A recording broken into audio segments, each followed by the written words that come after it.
अध्याय 34। भारतीय राज्य। रियासतें, जिन्हें भारतीय राज्य भी कहा जाता है, जिनका कुल क्षेत्रफल 7,12,508 वर्ग मील था और जिनकी संख्या 562 से कम नहीं थी, में केवल 27 व्यक्तियों की आबादी वाले बिलबारी जैसे छोटे राज्य और हैदराबाद जैसे कुछ बड़े राज्य शामिल थे। इटली के रूप में 14 मिलियन की आबादी के साथ ईस्ट इंडिया कंपनी ने विजय की प्रक्रिया में महत्वपूर्ण तटीय इलाकों, महान नौगम्य नदियों की घाटियों और ऐसे इलाकों का अधिग्रहण किया जो कृषि उत्पादों में समृद्ध थे और समृद्ध लोगों द्वारा घनी आबादी वाले थे, जबकि आमतौर पर भारतीय राज्य दुर्गम थे और भारतीय प्रायद्वीप के कम उपजाऊ इलाके। भारतीय राज्यों का निर्माण काफी हद तक उन्हीं परिस्थितियों से शासित था जिसके कारण भारत में ईस्ट इंडिया कंपनी की शक्ति का विकास हुआ। ब्रिटिश सत्ता और राज्यों के बीच संबंधों के विकास का पता निम्नलिखित व्यापक चरणों में लगाया जा सकता है। अधीनता की स्थिति से समानता के लिए कंपनी का संघर्ष 1740-1765। 1751 में डुप्लेक्स के आगमन के साथ एंग्लो फ्रांसीसी प्रतिद्वंद्विता से शुरू होकर ईस्ट इंडिया कंपनी ने आरकोट 1751 पर कब्जा करने के साथ राजनीतिक पहचान पर जोर दिया। 1757 में प्लासी की लड़ाई के साथ ईस्ट इंडिया कंपनी ने राजनीतिक अधिग्रहण कर लिया। बंगाल के नवाबों के बाद सत्ता। 1765 में बंगाल, बिहार और उड़ीसा की दीवानी के अधिग्रहण के साथ ईस्ट इंडिया कंपनी एक महत्वपूर्ण राजनीतिक शक्ति बन गई। द्वितीय, रिंग फेंस की नीति 1765-1813। यह नीति मराठों और मैसूर के खिलाफ वॉरेन हेस्टिंग्स के युद्धों में परिलक्षित हुई और इसका उद्देश्य कंपनी की सीमाओं की रक्षा के लिए बफर जोन बनाना था। मुख्य खतरा मराठों और अफगान आक्रमणकारियों से था। कंपनी ने बंगाल की सुरक्षा की रक्षा के लिए अवध की रक्षा को व्यवस्थित करने का बीड़ा उठाया। वेलेस्ली की सहायक गठबंधन की नीति रिंग फेंस का विस्तार थी, जिसने राज्यों को भारत में ब्रिटिश सरकार पर निर्भरता की स्थिति में कम करने की मांग की। हैदराबाद, अवध और मराठों जैसी प्रमुख शक्तियों ने सहायक गठबंधन स्वीकार कर लिया। इस प्रकार ब्रिटिश वर्चस्व स्थापित किया गया था। 3. अधीनस्थ अलगाव की नीति 1813-1857। अब साम्राज्यवादी विचार विकसित हुआ और सर्वोपरिता का सिद्धांत विकसित होना शुरू हुआ। भारतीय राज्यों को ब्रिटिश सरकार के साथ अधीनस्थ सहयोग में कार्य करना चाहिए और इसकी सर्वोच्चता को स्वीकार करना चाहिए। राज्यों ने बाहरी संप्रभुता के सभी रूपों को आत्मसमर्पण कर दिया, लेकिन आंतरिक प्रशासन में संप्रभुता बरकरार रखी। ब्रिटिश निवासियों को एक विदेशी शक्ति के राजनयिक एजेंटों से एक बेहतर सरकार के कार्यकारी और नियंत्रण अधिकारियों में बदल दिया गया था। 1833 में चार्टर अधिनियम ने कंपनी के वाणिज्यिक कार्यों को समाप्त कर दिया, भले ही इसने राजनीतिक कार्यों को बरकरार रखा। इसने उत्तराधिकार के सभी मामलों के लिए पूर्व अनुमोदन स्वीकृति पर जोर देने की प्रथा को अपनाया।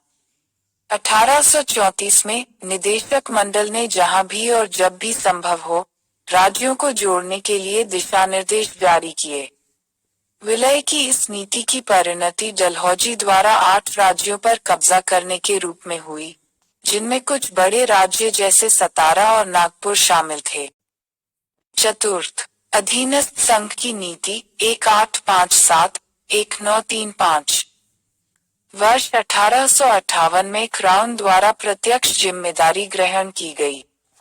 1857 के विद्रोह के दौरान राज्यों की वफादारी और भविष्य के राजनीतिक तूफानों में ब्रेकवाटर के रूप में उनके संभावित उपयोग के कारण विलय की नीति को छोड़ दिया गया था। नई नीति सजा देने या पदच्युत करने की थी, लेकिन संलग्न करने की नहीं। 1858 के बाद मुगल बादशाह की सत्ता की कल्पना समाप्त हो गई। उत्तराधिकार के सभी मामलों के लिए ताज से मंजूरी की आवश्यकता थी, क्योंकि ताज निर्विवाद शासक और सर्वोपरि शक्ति के रूप में सामने आया था। अब शासक को गद्दी अधिकार के रूप में नहीं बल्कि सर्वोपरि शक्ति से उपहार के रूप में विरासत में मिली, क्योंकि स्वतंत्र संप्रभु राज्यों के रूप में क्राउन के साथ समानता की स्थिति में खड़े भारतीय राज्यों की कल्पना रानी के साथ समाप्त हो गई, की उपाधि धारण की, कैसा हिंद भारत की महारानी। क्राउन की सर्वोच्चता ने राज्यों की अधीनता का अनुमान लगाया और निहित किया। ब्रिटिश सरकार ने राज्यों के आंतरिक क्षेत्रों में हस्तक्षेप करने के अधिकार का प्रयोग किया, आंशिक रूप से राजकुमारों के हित में, आंशिक रूप से लोगों के कल्याण के लिए, आंशिक रूप से ब्रिटिश प्रजा और विदेशियों के लिए उचित परिस्थितियों को सुरक्षित करने के लिए, और आंशिक रूप से पूरे भारत के हित में। संचार, रेलवे, सड़कों, टेलीग्राफ, नहरों, डाकघरों, प्रेस और जनमत में आधुनिक विकास द्वारा इस अतिक्रमण में ब्रिटिश सरकार की और मदद की गई। भारत सरकार ने अंतर्राष्ट्रीय मामलों में पूर्ण और निर्विवाद नियंत्रण का प्रयोग किया। यह राज्यों के लिए युद्ध, शांति या तटस्थता की घोषणा कर सकती थी। 1927 में बटला आयोग के अनुसार अंतर्राष्ट्रीय संबंधों के उद्देश्य के लिए राज्य क्षेत्र ब्रिटिश क्षेत्र के समान स्थिति में है और राज्य के विषय ब्रिटिश विषयों के समान स्थिति में हैं। कर्जन का दृष्टिकोण। कर्जन ने पुरानी संधियों की व्याख्या का विस्तार इस अर्थ में किया कि राजकुमार लोगों के सेवक के रूप में गवर्नर जनरल के साथ कंधे से कंधा मिलाकर काम करने वाले थे। भारत सरकार की योजना। उन्होंने संरक्षण और घुसपैठ निगरानी की नीति अपनाई। उन्होंने सोचा कि राज्यों और सरकार के बीच संबंध न तो सामंती थे और न ही संघीय, लेकिन एक प्रकार की संधि पर आधारित नहीं बल्कि विभिन्न ऐतिहासिक परिस्थितियों में विकसित होने वाले रिश्तों की एक श्रृंखला से मिलकर, जो समय के साथ धीरे धीरे एक ही रेखा के अनुरूप हो गए। नई प्रवृत्ति सभी राज्यों को एक ही प्रकार में कम करने लगती थी, समान रूप से ब्रिटिश सरकार पर निर्भर और भारतीय राजनीतिक व्यवस्था का एक अभिन्न अंग माना जाता है। पोस्ट 1905। बड़े पैमाने पर राजनीतिक अशांति के सामने प्रगतिशील और क्रांतिकारी विकास का मुकाबला करने के लिए सौहार्दपूर्ण सहयोग की नीति शुरू हुई।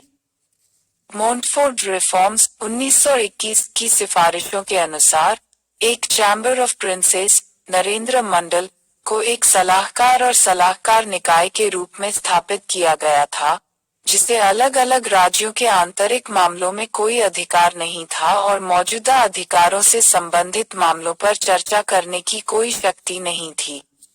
स्वतंत्रता। चैम्बर के प्रयोजन के लिए भारतीय राज्यों 3 श्रेणियों में विभाजित किया गया। 1. सीधे प्रतिनिधित्व -109।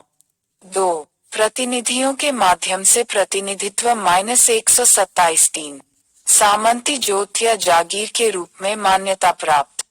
बटला समिति संप्रभुता और सर्वोच्चता की सीमा का प्रश्न अभी भी अपरिभाषित था।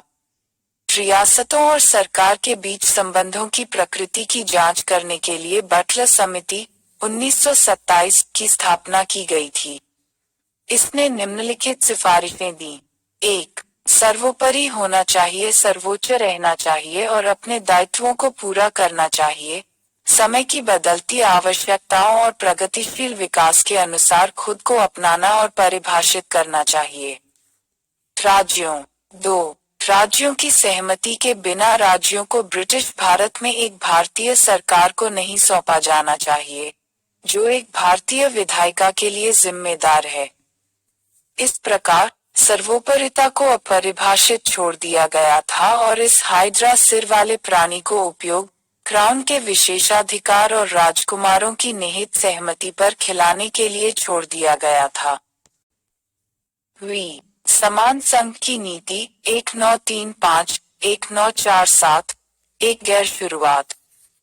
भारत सरकार अधिनियम 1935 ने एक अखिल भारतीय संघ की योजना के तहत राजकुमारों के लिए 375 सीटों में से 125 सीटों और राजकुमारों के लिए 160 सीटों में से 104 सीटों के साथ एक संघीय विधानसभा का प्रस्ताव रखा, जो अनुसमर्थन के अधीन था।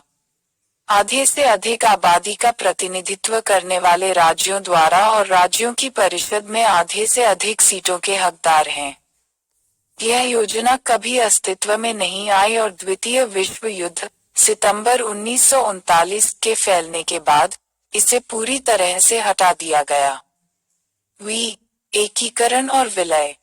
द्वितीय विश्व युद्ध शुरू होने और कांग्रेस द्वारा असहयोग की स्थिति अपनाने के बाद ब्रिटिश सरकार ने क्रिप्स मिशन 1942, वेवल योजना 1945, कैबिनेट मिशन 1946 और इटली के वक्तव्य के माध्यम से गतिरोध को तोड़ने की कोशिश की।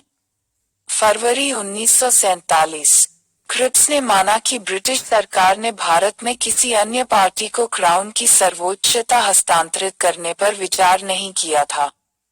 राज्यों ने अपने स्वयं के एक संघ बनाने के लिए विभिन्न योजनाओं की कोशिश की, खुद को स्थिति में संप्रभु के रूप में या भारतीय राजनीतिक परिदृश्य में तीसरी ताकत के रूप में परिकल्पित किया। 3 जून की योजना और इटली के वक्तव्य ने यह स्पष्ट कर दिया कि राज्य दोनों में से किसी एक में शामिल होने के लिए स्वतंत्र थे, और माउंटबेटन ने राज्यों को एक संप्रभु दर्जा देने से इनकार कर दिया। अंतरिम कैबिनेट में राज्यों के मंत्रालय के प्रभारी सरदार पटेल को वीपी मंत्रालय में सचिव मेनन ने रक्षा, संचार और विदेश मामलों के मामलों में भारतीय प्रभुत्व में शामिल होने के लिए शासकों की देशभक्ति की भावना की अपील की। 3 क्षेत्र जो ताज की सर्वोच्चता का हिस्सा थे और जिन पर राज्यों का अधिकार था, वैसे भी कोई नियंत्रण नहीं। 15 अगस्त 1947 तक 136 राज्य भारतीय संघ में शामिल हो गए थे, लेकिन अन्य अनिश्चित रूप से बाहर रहे। जनमत संग्रह और सेना कार्रवाई। 1. जूनागढ़ मुस्लिम नवाब पाकिस्तान में शामिल होना चाहता था, लेकिन एक हिंदू बहुसंख्यक आबादी भारतीय संघ में शामिल होना चाहती थी। नवाब के दमनकारी रवैये के सामने एक जनमत संग्रह हुआ जिसने भारत के पक्ष में फैसला किया। 2. हैदराबाद एक संप्रभु स्थिति चाहता था। इसने नवंबर 1947 में भारत के साथ एक स्टैंडस्टिल समझौते पर हस्ताक्षर किए। भारतीय सैनिकों ने वापस ले लिया और निजाम की पुलिस और तूफानी सैनिकों, रजकरों ने कब्जा कर लिया। निजाम समुद्र गोवा के लिए एक आउटलेट चाहता था। हिंसा और विदेशी हथियारों की आपूर्ति ने भारतीय सैनिकों को 1948 में फिर से आगे बढ़ने के लिए प्रेरित किया, जिसे कानून और व्यवस्था बहाल करने के लिए एक पुलिस कार्रवाई के रूप में वर्णित किया गया। नवंबर 1949 में हैदराबाद का विलय हुआ। 3. कश्मीर जम्मू और कश्मीर राज्य में एक हिंदू राजकुमार और मुस्लिम बहुल आबादी थी। राजकुमार ने राज्य के लिए एक संप्रभु स्थिति की परिकल्पना की और किसी भी प्रभुत्व में शामिल होने के लिए अनिच्छुक था। जैसे ही उन्होंने विलंब किया, पाकिस्तान के नवस्थापित राज्य ने अपनी सेना को आदिवासी मिलिशिया के सामने भेज दिया और श्रीनगर की ओर खतरनाक तरीके से चले गए। अब यह था कि राजकुमार को लोकप्रिय नेता शेख अब्दुल्ला द्वारा समर्थित भारतीय संघ के साथ एक विलय पत्र अक्टूबर 1947 पर हस्ताक्षर करने के लिए मजबूर किया गया था। भारतीय सैनिकों को पाकिस्तान के हमलावरों के खिलाफ राज्य की रक्षा के लिए भेजा गया था। पाकिस्तान से छापेमारी के संबंध में संयुक्त राष्ट्र सुरक्षा परिषद में भारत की शिकायतों और जनमत संग्रह के माध्यम से राज्य की स्थिति को निपटाने की भारतीय पेशकश के कारण युद्ध विराम हुआ, लेकिन 84,000 वर्ग किलोमीटर क्षेत्र पाकिस्तानी कब्जे में रह गया। जम्मू और कश्मीर की विशेष स्थिति को भारतीय संविधान के अनुच्छेद 370 के तहत मान्यता दी गई थी, जिसमें अन्य राज्यों की तुलना में राज्य पर भारतीय संघ का सीमित अधिकार क्षेत्र निहित था। क्रमिक एकीकरण। अब समस्या 2 प्रकार की थी। राज्यों को व्यवहार्य प्रशासनिक इकाइयों में बदलना और उन्हें संवैधानिक इकाइयों में समाहित करना। इसे निम्न द्वारा हल करने की मांग की गई थी। 1. छोटे राज्यों 216 ऐसे राज्यों को निकटवर्ती प्रांतों में शामिल करना और भाग ए में सूचीबद्ध के लिए उदाहरण के लिए उड़ीसा और छत्तीसगढ़ के 39 राज्यों को मध्य प्रांत उड़ीसा में शामिल किया गया था। गुजरात राज्यों को बॉम्बे में शामिल किया गया था। 2. कुछ राज्यों को केंद्र शासित बनाने के लिए सामरिक या विशेष कारण भाग सी में सूचीबद्ध 61 राज्य हिमाचल प्रदेश, विंध्य प्रदेश, मणिपुर, त्रिपुरा, भोपाल आदि और 3. 5 संघों का निर्माण संयुक्त राज्य अमेरिका, काठियावाड़, संयुक्त राज्य मत्स्य, पटियाला और पूर्वी पंजाब राज्य संघ, राजस्थान और संयुक्त राज्य अमेरिका, त्रावणकोर, कोचीन, बाद में केरल। प्रारंभ में इन राज्यों ने रक्षा, संचार, विदेश मामलों के संबंध में विलय किया। बाद में उन्हें लगा कि एक करीबी जुड़ाव जरूरी है। 5 संघों और माइसोर ने संघ में भारतीय क्षेत्राधिकार कराधान को छोड़कर समवर्ती विषयों और अनुच्छेद 238 के तहत मतभेदों के अधीन और 10 वर्षों के लिए संघ की पर्यवेक्षी शक्ति को स्वीकार किया। 7वें संशोधन 1956 ने भाग बी राज्यों को एक वर्ग के रूप में समाप्त कर दिया और भाग ए और बी में से एक वर्ग का गठन किया। इस प्रकार पार्ट बी राज्यों से संबंधित विशेष प्रावधानों को हटा दिया गया। इस प्रकार भारतीय राज्य एक समान राजनीतिक व्यवस्था का हिस्सा बन गए।